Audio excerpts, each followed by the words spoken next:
امام بخاری رحمت الله علیه ورکوټې دی او مورې دعا کړې ده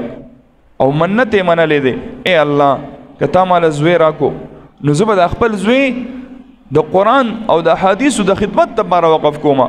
ماشوم پیدا شو خو ماشوم چې کله مورې پې پوه شوه چې د دې ماشوم نظر نشته، د دې ماشوم د سترګو نظر نشته، نو دا مور یې د شپې راپاڅېده او الله رب العزت ته ودرېده او دعا غواړي. نفل یې وکړه، د نفلو نه بعد دعا غواړي، اے الله اے الله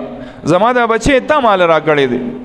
اے الله زما دا بچی تا مال را کړی دی، خو اے الله ما په نیت دا کړی دی چې زه به دې د احادیثو او د قرآن د خدمت لپاره وقف کومه. اے الله چې کله د دا نظر کار نه کوي، اے الله چې کله د نظر کار نه کوي نو دی به د احادیث او د قرآن څنګه خدمت کوي. اے الله ته به د قیامت په ورځ باندې هسې هم نظر واپس کړي، اے الله په دې دنیا کې ورته واپس کړي، اے الله زما دې بچي ته د نظر په دې دنیا کې واپس کړي. د مور دعا، د مور دعا او د مور فکر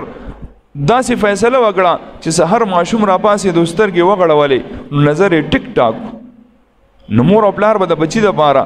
دعاګانې هم کوي چې اے الله زه به د دې بچي د تربیت کوشش کومه، لیکن اے الله د د اخلاق او د د تربیت اے الله ستا په توفیق باندې به ښه کېږي.